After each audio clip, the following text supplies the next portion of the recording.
Hey everyone, welcome back to Let's Talk. My name is John, and today here on the channel, we're going to be talking about 1987's Predator and its 4K Blu-ray. So Predator was originally released back in 1987. It is written by Jim and John Thomas, and it's directed by John McTiernan. Starting his nice little run of action movies in the late 80s and the early 90s, he directed this, and then he directed not that well known of a movie called Die Hard. Then he directed The Hunt for Red October in 1990, The Last Action Hero, teaming up again with Arnold Schwarzenegger, and then rounding out this nice little run with 1995's Die Hard with a Vengeance. And this movie stars Arnold Schwarzenegger, probably in his most famous movie not named The Terminator. He's the leader of a group of soldiers who are usually sent in to save somebody, but on this fateful day, his buddy, played by Carl Weathers, calls him in. He basically tricks him and manipulates him to come into the jungle again. They used to be old Vietnam buddies. They have a great working relationship. He trusts Dylan, played by Carl Weathers. They have that insane greeting, "Dylan, you son of a bitch." Hits him with the handshake, and they go right into an arm wrestling contest, and Arnold hits him with,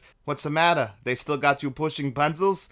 Just classic stuff, just getting right into the 1980s muscle-bound juice going on right here. This movie is so much of the 1980s. It's probably one of the most famous 1980s movies. It's got all the tropes. It's got Arnold in it. We get him surrounded by all of his muscle-bound buddies. Jesse the Body Ventura, already said it, but Carl Weathers is in this movie. You get Bill Duke again teaming up with Arnold Schwarzenegger after Commando. And I just have to say it every time I bring up Bill Duke, directed one of the greatest noir films ever in Deep Cover. You also get Shane Black, the writer of such movies as Lethal Weapon, and the director of The New Guys, and he would actually come back and direct The Predator, I believe in 2017 or 2018, which is definitely by far the worst Predator movie, so the less said about that movie, the better. But Shane Black in this movie has no attachments to the creation of this film. He's actually just an actor in this film, which I always find to be very fascinating. He doesn't do a bad job. He's a member of Arnold's team. And again, this team is sent in there for what they think to rescue somebody, but it turns out no. A few weeks ago, a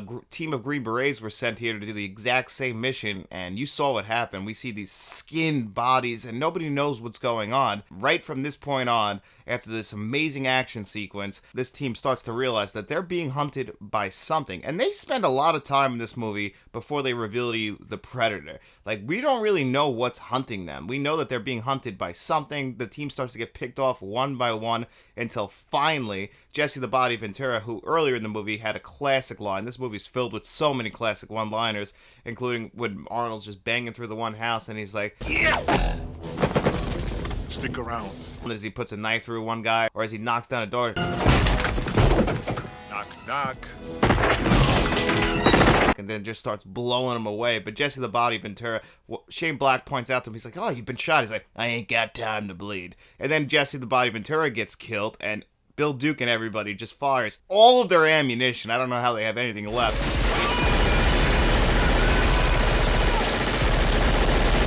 Into this forest, just trying to kill whatever the hell it is that's hunting them down. They have no clue, and again, we don't know either. The first time you see this film, you really don't see the Predator for a long time, until about halfway through the movie. You get like glimpses of him. We obviously get the heat vision of him hunting them down. We don't know what he is, though. We don't really get a full, clear look at him. We get one nice look where he, like, his suit starts to get damaged, and we get to see it flash from invisible to color back into invisible. We don't really know exactly what the hell it is. We don't even realize it's an alien. We think it's another human being hunting them down the jungle. We're just as confused as Arnold and the team. And Bill Duke, man, he's starting to lose it at this point. He's scared as hell. He saw this thing kill his friend, and he doesn't know what the hell it is. And Arnold at this point and Carl Weathers, you know, they're having a hard time too, but they trust Bill Duke. So they're going through the forest, and they're still getting picked off one by one until eventually, in the final act of this movie, which goes on for about a good half hour, it becomes a one-on-one fight between Arnold Schwarzenegger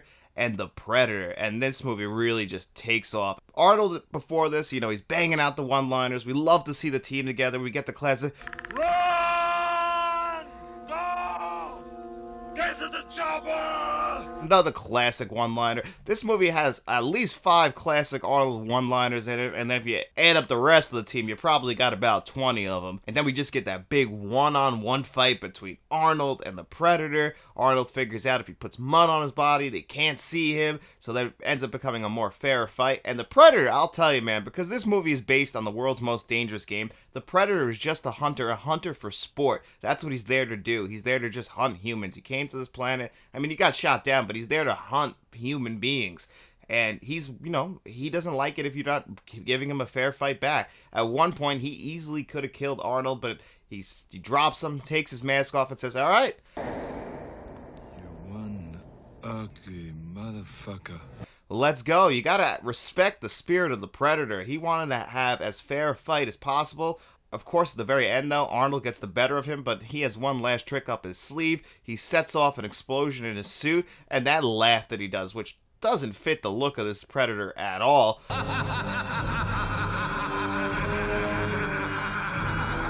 He's laughing, and Arnold's got to get out of there. Then we get that very classic last scene of Arnold with the smoke all around him. The team's coming back in to save him.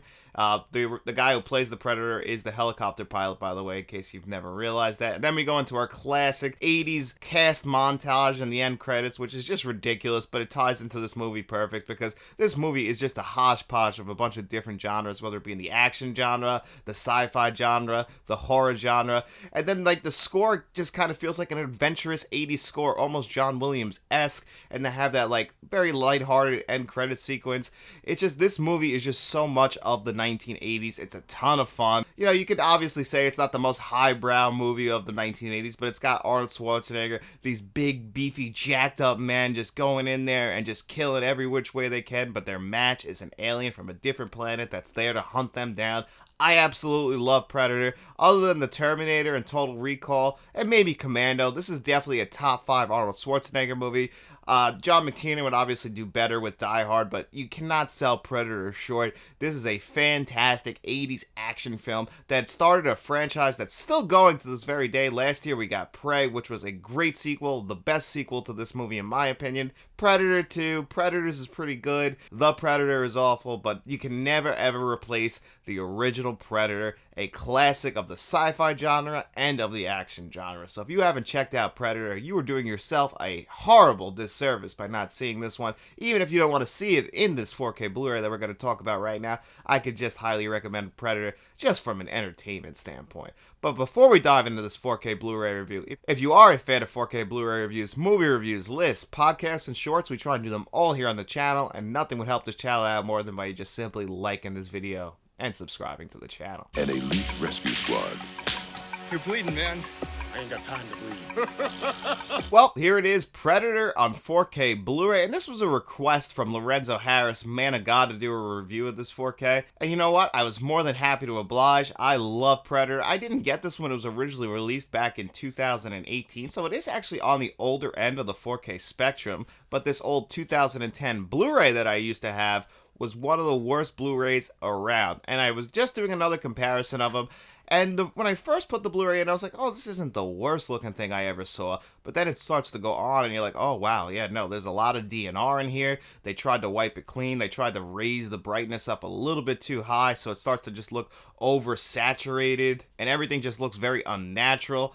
And the skin kind of looks like waxy and just not real. It's way too cool as far as the color temperature goes. It really does look more comparable to a DVD. Yes, the resolution is turned up, but it's not enough to cover up all its other flaws. So people were really excited for this 4K Blu-ray back in 2018, and I could absolutely see why, because it is a huge improvement over that previous Blu-ray. That previous Blu-ray is also packed in to this 4K Blu-ray, so if you were to open this up, I don't have it with a slipcover. I didn't get it back in 2018. I actually didn't get this 4K, I believe, until 2020. So you come inside, you get the Predator Blu-ray, which is that same exact Blu-ray that is in here. When I was testing it, but it was really funny. I put the old Blu-ray in, and then when I put the new Blu-ray in that's in this set, it just said resume playback. So there is no differences in this Blu-ray disc and then in this previous 3-film set that I have.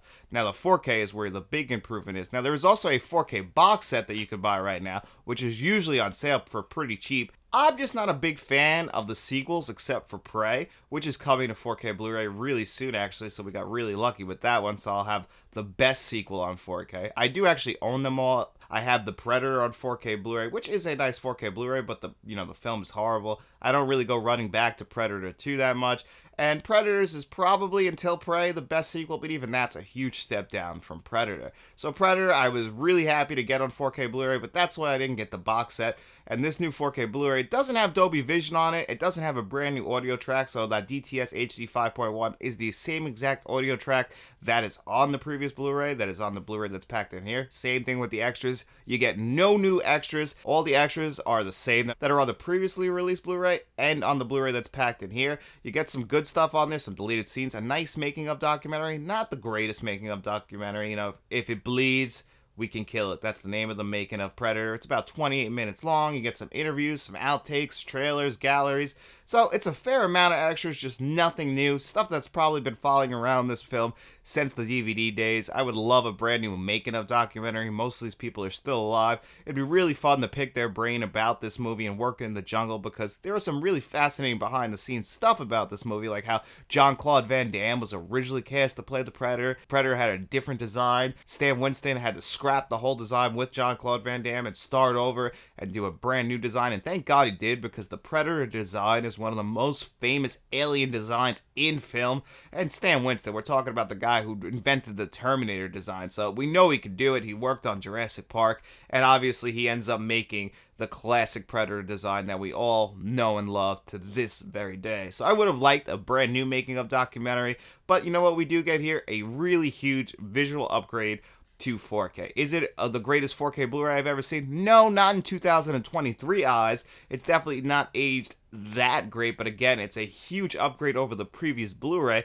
Now you could probably go in and do a new scan of it, throw some Dolby Vision on it, get it looking like what you would expect a 2023 4K Blu-ray to look like. But even looking at it as a big upgrade over the previous Blu-ray, it's still gorgeous. It still looks really good. It's got a low amount of film grain. It's not wiped clean like the previous Blu-ray, so that low amount of film grain definitely helps to enhance the resolution. The HDR does do good work. It does make it look brighter, but it doesn't look overexposed like how the Blu-ray will look. The colors look deeper. Once you first see Arnold Schwarzenegger get off that helicopter, he's got that red shirt on. That red shirt's gonna just pop off your screen. The Predator and the night vision, all that stuff looks just, not night vision and the heat vision, that stuff all looks fantastic. The forest, the green of all the leaves looks great. Everything looks natural now in comparison to the Blu-ray. Like the skin tones look real, the sweat looks real. They don't look waxy or muddy. They actually look like real people, like how you would imagine people to look. The Blu-ray just didn't have that. The color temperature is a little bit warmer in compared to the Blu-ray, so really this 4K improves almost on every single aspect visually than the Blu-ray did. Now obviously having the same audio track, it's a solid audio track, but I gotta be honest, it's not the greatest audio track. I had to sit there with my remote the entire time because the mix is not great. The action scenes will come out of nowhere and just blow your house up, to the point I was watching this at 11 at night, and every time an action scene would come up, I would have to lower it because the dialogue is just a lot lower than the rest of the action. So if you want to watch it when they're just talking, you're gonna have to turn the volume up again, and then they're gonna go into an action scene, then you're gonna have to lower it again. So it's not mixed the best, and it's an older audio track. I feel like if we got a brand new DTS track now, or a brand new Dolby Atmos track, which is what I would absolutely desire, I feel like they could definitely improve on what we had already gotten, because the DTS track is good, but it's really not great. I just think it needs to be mixed a little bit better, just so you don't have to sit there with your remote. So overall, it is a very solid 4K Blu-ray. It's starting to show its age since it's been 5 years, but it's still a huge improvement over that previous Blu-ray. And if you've been waiting around and you haven't gotten this on 4K Blu-ray, it's usually on sale. That other Predator collection is always on sale as well, and I'm sure that we'll be getting a brand new 5-film collection with Prey coming to 4K within the next year. So if you want to wait for that as well, maybe we'll get a brand new scan of this. Sometimes they do updated scans, but it is 20th Century Films, which is owned by Disney, so I wouldn't hold my breath on that. We're lucky we're getting Prey on 4K. So anyway, I could definitely recommend this 4K Blu-ray if you're going to be grabbing it. Obviously don't expect it to be something that's going to knock your socks off, but if you have been sitting on that Blu-ray for a really long time and you've been wondering if I should upgrade to the Predator 4K, I could definitely recommend you do. And if I was going to give this 4K Blu-ray a score out of 1 to 10, I would still give it a pretty solid 8 out of 10. But anyway, guys, it's also Monday, and that means it's time for our digital code giveaway. So I'm going to toss it over to Future John right now. That is correct, Past John. It is time for our digital code giveaway. If you happen to just be stumbling across this video and you're wondering what the hell is the digital code giveaway, well, in Friday's video, I asked you guys 2 digital code giveaway questions. All you have to do is answer one of those in the comment section below, and as long as you do that, you come back to Monday's video, or this video, we put your name on a magic wheel, we spin that bad boy 2 times, the 2 names it lands on, they have their choice of the digital codes that you've seen on your screen before you today. And even though it's not promoted, Predator is one of those digital codes. And I asked you guys, what is your favorite trilogy of all time? And what is your favorite Michael J. Fox performance? And you know, I was expecting a runaway victory for Back to the Future for Michael J. Fox, but a lot of you guys actually gave me some recommendations of Michael J. Fox movies or TV movies that I actually haven't seen. Some people picked The Frighteners, some people picked Spin City, some people picked Family Ties, so it was really all over the place. It was really nice to see that there's a lot of fans of Michael J. Fox out there. And then as far as trilogies go, it was all over the place, but I'd probably say that number 1 was the Dark Knight trilogy, just because it's probably got the most fans and it's very consistent, followed by the Lord of the Rings trilogy. But you guys all gave me a bunch of great trilogies, even trilogies that I'm not too big of a fan of, but you guys are, and I can really appreciate that. And I just want to thank all of you for your answers. I really appreciate it so much. But without further ado, let's spin this magic wheel 2 times and see who our winners are. First wheel spin coming up.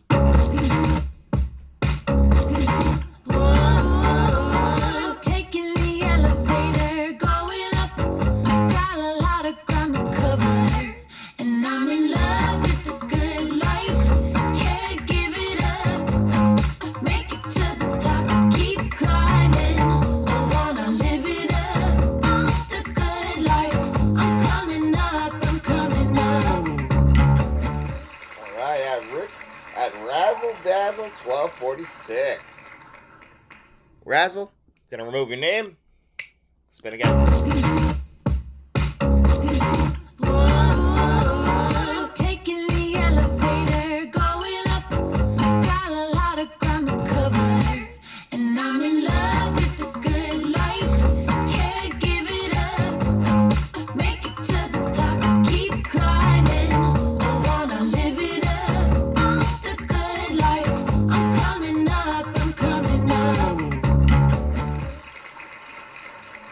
And Teddy Graham.